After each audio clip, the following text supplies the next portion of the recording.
how do you see it? You Yeah. don't. Very few people ever get down here. I have cans that a lot of them are the best known in existence. My love affair with craft beer began at a bar in Rock Island called the Rock Island Brewing Company, which, it's worth pointing out, does not brew any beer.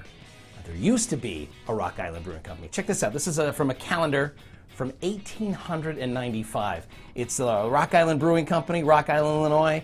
A bunch of young ladies wearing kimonos for some reason. They seem to be having a grand time, no doubt, thanks to some beer that was made in Rock Island by the Rock Island Brewing Company. Again, RIBCO is a bar, and it was at the forefront of the craft beer scene in the Quad Cities, but they don't brew beer at the Rock Island Brewing Company. They get that question a lot. We're here at Mike Wente's house. Mike has a ridiculous collection of great brewery memorabilia, and a lot of it, most of it, is specific to the Quad Cities. So, hey Mike, come on in. Hi there. It's his house. You like how I invited him into his own house? Mike, we wanted to see your collection. We've been hearing about it for years. Sure. Is it cool if we kind of take a look That's around what- and that's kind of exactly take a look what what we're you here have? for. Yeah. Can I get started with this? Yeah, this is one of the first pieces that I picked up when I started collecting Rock Island Brewery stuff. Before that, I started like most younger guys. I was collecting beer signs and whatever I could find for my dorm room in college, Right. And then my apartment after that. But when I moved back from Kansas after going to college, I discovered that there had been these breweries in the Quad Cities that I never knew about growing up. So I started hunting for stuff. So I was going to antique shops and I was going to flea markets and whatever. So a friend of mine, a local guy, was a collector, and we made some trades and some cash deals and all that. So I've had this probably in my collection for 40 years. So it's one of my favorite pieces. It's Rock Island Brewery. This is 1895, which was shortly after the brewery was formed, Okay. which was a collaboration of three smaller breweries that merged in 1892.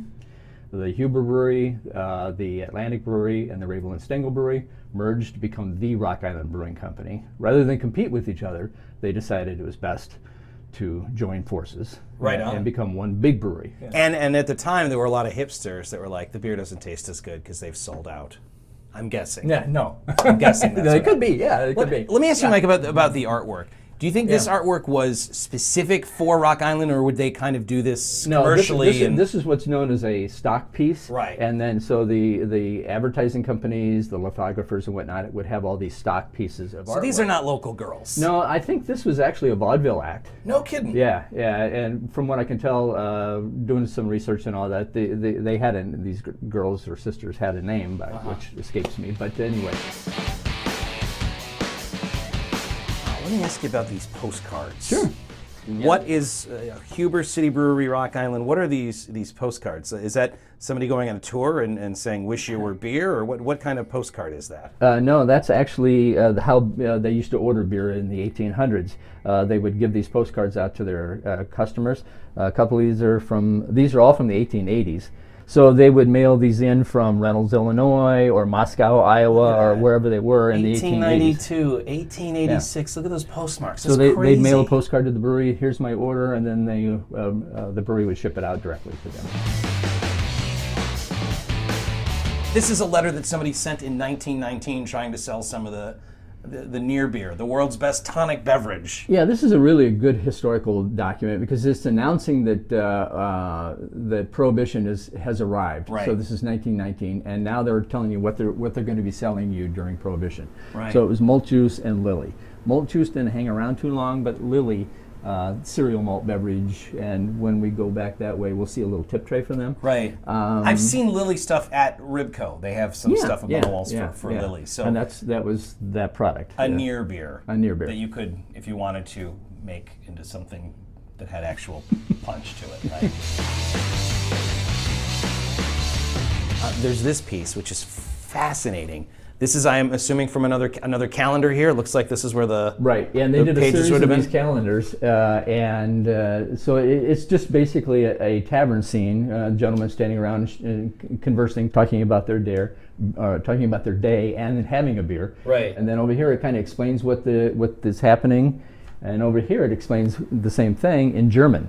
So obviously, the German community, which was pretty prevalent at that time, would have enjoyed having that. So This is a story about Germans and Americans drinking beer at the Rock Island Brewing Company in Rock Island, and it's in American. It's in English, and it's in German at the same time, because that was who your audience was. I mean, a lot of the people they made the beer for spoke German as a first language.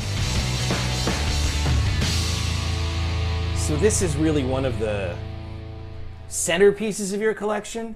How do you even have? I mean, like, how do you even get started showing people when the collection's this big? Is this the biggest thing? It's one of the showier pieces, right?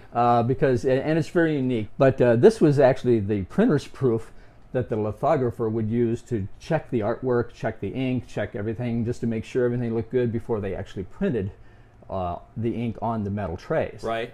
And well, this doesn't really look cool. quite as much like a stock piece, though. I mean, you've got a river, you've got what I think is Chief Blackhawk, I'm assuming. Yeah, right? this is definitely not a stock piece. Right. This is Chief Black, and here's what's unique. This is Chief Blackhawk standing in a canoe with a shotgun and a beer in his hand. Yeah. I'm sure that never happened. No, there's a lot historically with this. But this is like one of those things at home. Feel free to get like a dry erase marker and just look at this and circle all the things that are factually incorrect. It's fun. Yeah. Well, Mike, it's been great looking at your collection, and thanks for sharing it with us. And it's been wonderful learning about the brewing history of our area. And to end this segment, I thought it'd be neat. You actually have a beer from 1919, and we're going to drink it right now. You're going to crack open that beer, and we're going to see what it's like to drink 100-year-old lager. I'm joking, but I wouldn't say no to a beer. We'll have a beer.